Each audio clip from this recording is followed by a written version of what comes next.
You're watching Mrs. K's Healthy Eating Channel, and we're here to help you to eat well and get cooking. Hi everyone, welcome back. What we're going to do today is a bit of harvesting, what I call harvesting. It's that time of the year where I've got a lot of rhubarb and I've been growing vegetables. And I have grown, well, what I thought were courgettes. Okay, so I bought a courgette pack of seeds, which was for round courgette, but I wasn't expecting it to look a bit like a gem squash. And to be honest, some of the ones I've picked have been even bigger than this, so I'll go through those with you. But first of all, we're going to start with our rhubarb. Now, when it comes to harvesting what you've grown, it seems quite daunting. So the best advice I can give you is plan a day. Plan a cooking day, a cooking session. And if you've got children or grandchildren, include them, because it's a wonderful way to spend the day together as a family harvesting what you've grown. And there's nothing more satisfying. You will, of course, need a freezer, because if you've got lots like I've had, my freezer is now full. I've got green gages coming out of my ears, which I have stewed, I have baked. In fact, plums and green gages are amazing when you bake them. You just pop them in the oven, split the skin, and at the end you can just literally pick out the pips. The ones I stew in the saucepan, it's too complicated to pick out the pips, so actually baking them is a lot nicer. And actually, I had so many green gages that I actually packaged them whole, and I'll show you some of them later. And they freeze like that, and you can have them with ice cream or yogurt, or in a smoothie, or just as a nice dessert. And the good thing about plums and green gages is that they don't raise your blood sugar as high as many other fruits. So if you're diabetic, a green gage or a plum is a really good fruit to have. And I'm diabetic, so I find I have my stewed green gages every morning with yogurt. Anyway, let's get back to our beetroot. Now, I've made loads of beetroot crumbles, and they are brilliant.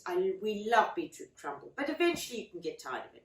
What else can we do with our beetroot, with our rhubarb? So I've got it. I've had already, this is the 4th harvest from my rhubarb plants. They start in March, really. So, and they just keep growing.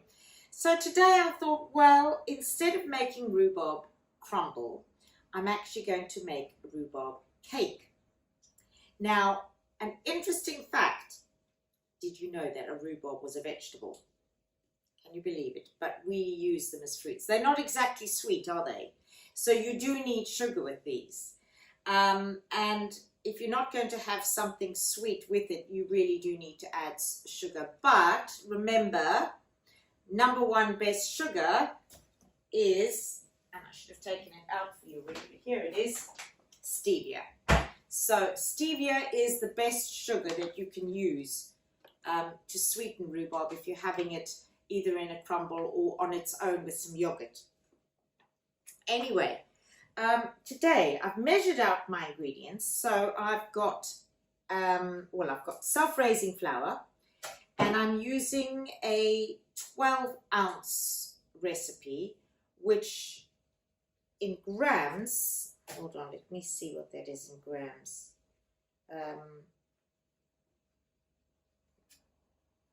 No, I won't be able to weigh it because I'd weigh the bowl as well, so sorry about that. Okay, so I use 12 ounces. So I've used 12 ounces of self-raising flour. I've used 12 ounces of, as you can see, the sugar, and I've used brown sugar, Billington's unrefined brown sugar, because brown sugar is healthier than white. I tend to keep away from white completely, and because this is a fruit dessert, I thought brown sugar would go down fine. I could have used some wholemeal flour, but I thought there's a lot of fibre in our rhubarb, so we're still keeping our fibre in balance. And it will make it lighter if I use white sugar. And I'm using butter. So I'm using butter because if you watch the session on the cholesterol teaching, then you will have heard that margarine has got mono and diglycerides of fatty acids, which are equivalent to trans fats. So we're trying to get away from using margarine. Okay, so, and I've got my eggs ready. I've got 6 eggs because that's the ratio, 6 eggs to 12 ounces. So 12 ounces of butter, 12 ounces of sugar, 12 ounces of flour, and 6 eggs. So it's a typical Victoria sponge ratio. Okay, and I've got my rhubarb. So this time I literally put the raw rhubarb in this tub and I microwaved it. No water, nothing. And I just stewed it for about 10 minutes. It was full up. And I've just been putting it through the sieve to get rid of some of the moisture, because as you can see here, there's quite a lot of rhubarb juice. I don't know if you can see. There's an awful lot of rhubarb juice and it's still dripping. And we don't want too much juice in our cake because it'll become very soggy. So great is that I've got some lumps as well. It's not just all mushed up rhubarb. There are some bits, which is nice texture for your cake. But everything is soft and very, very fresh.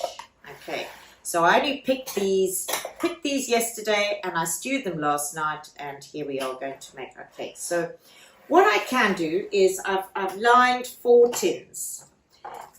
You can use Pyrex dishes as well, but this way I can take them out of the tins and freeze them in some cling film or foil. What I can do is I can do this 2 ways. I can either just line the base of my cake with rhubarb, or what I think I'd prefer to do is I'm going to marble it. I'm going to swirl it around. So what I'll probably do is put some rhubarb in each dish, and then when I add my mixture, I'm going to swirl it around. In fact, I think actually, although I've lined 4, I would prefer to have more rhubarb. So this amount of rhubarb is actually going to make me 3 tins. I'm not going to sandwich these cakes because I'm going to use them as a dessert. So we can either have custard with them, which will be really nice. Custard or ice cream or cream or yogurt or nothing at all. So let's get started. As you probably know by now, I have my Maggi mixers and I swear by them. Because my butter is not softened, I'm going to actually do what I don't normally do with the Maggi mix, and that is with the Maggi mix you can just put everything in the dish together and whiz it. But because I've got my butter and not margarine you never have to cream, ever, even if you're using a normal mixture.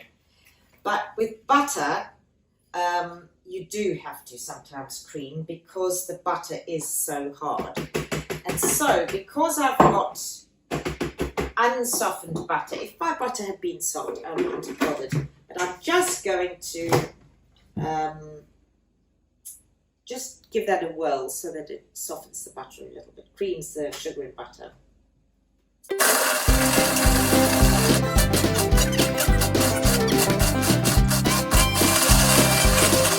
Okay, that's what I love about using margarine, but really I'm not sure that margarine, since those fatty acids cannot be broken down by the body, as we saw in that session on the cholesterol, we're going to have to revert back to butter. And that's why margarine's been so successful, because it is so easy to cook with and bake with, which is why we used it in the first place. So I've just thrown everything in together now, and I'm going to whiz it round, and then I'm going to add just a little bit of baking powder.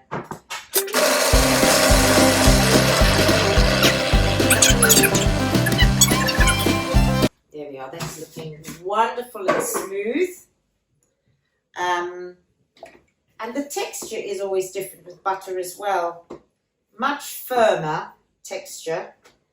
Margarine tends to be a much more, well, the plastic fat, if that's a sort of a technical term, but the margarine is much softer, and so your mixture tends to be softer, whereas butter is hard, and so the mixture does tend to be a bit firmer. So I'm going to put some baking powder in because the Magimix does not incorporate air. Creams beautifully, which is why it's so successful for cake making, but sometimes you have to add some extra baking powder, even though I use self-raising flour.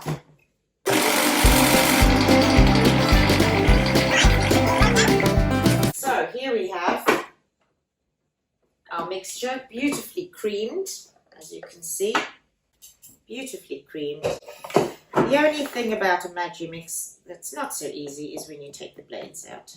So, and as you can see, it doesn't take long to mix at all. Right. Okay, so get that all cleaned off. And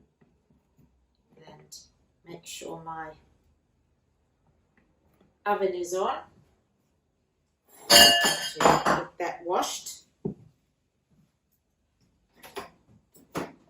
the oven on. Okay, so let's add this now. I'm going to divide this mixture into 3. Now I've taken a guess with the 12 ounces. Normally with 4 tins I would use 16 ounces, a pound. But here we're using 3, and we've got the rhubarb, so I'm using less. We're making a dessert, and although we have to be careful of our sugar intake, there's no doubt about it, I find it extremely hard to have no desserts and no sugar. I find it extremely difficult. So what I'm trying to do is to be sugar savvy, and that is to make sure I'm using healthier alternatives. And if you can see, mixing rhubarb. Now you can do the same with apple. You can have apple and rhubarb. You could have apple and blackberry. You can put all sorts of fruits, homegrown fruits, into a cake mixture. You could add raisins. You could add cinnamon. Cinnamon is lovely to add. In fact, I might do that.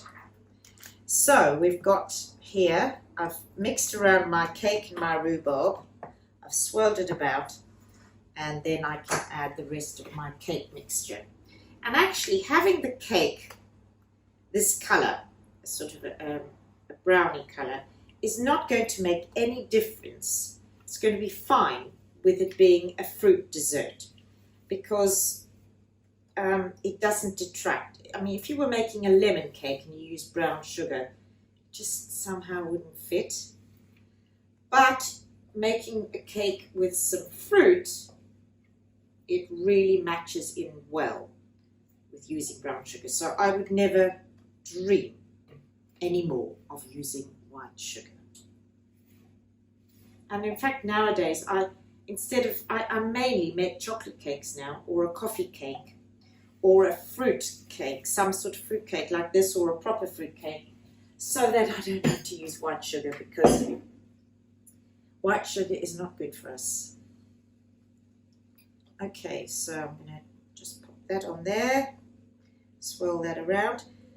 It will be quite a heavy cake. It's not going to be light and airy because of our fruit, but that happens with any fruit cake. But it should be absolutely delicious. In fact, it is such a nice way of using a fruit. So I'm going to dab a bit of cinnamon on these. There we go. You know, if you love ginger, you could even add a bit of preserved ginger or a little bit of ginger in there. good to experiment. So I'm going to do 2 with and 2 without. In fact, I might just even mix that cinnamon in a little.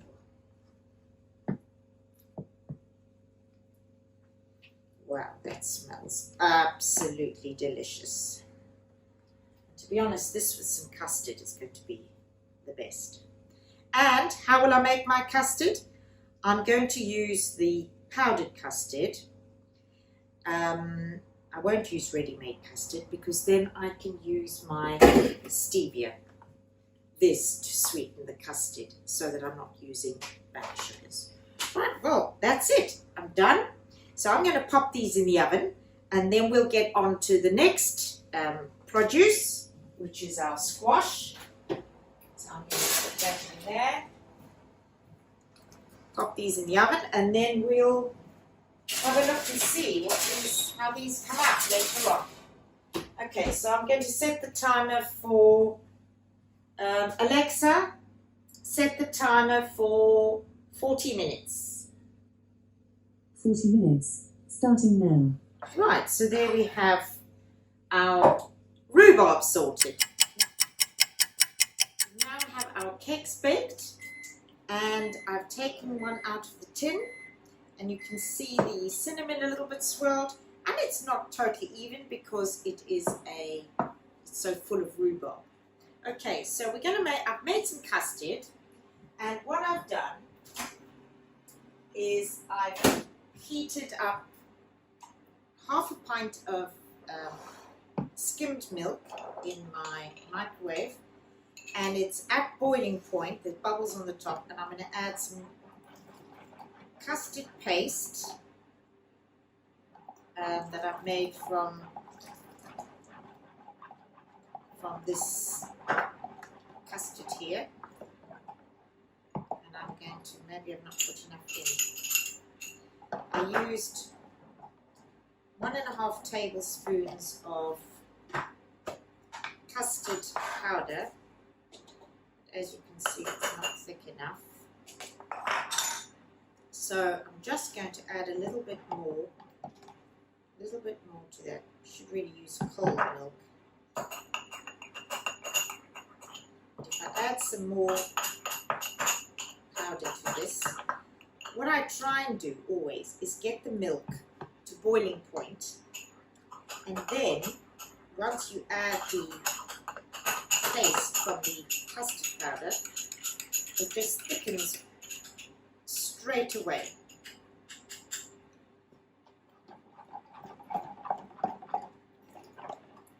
Well, this is not thickening straight away, so you have to pop it back in the microwave for a few minutes. Okay, but that's really how easy it is to make homemade custard.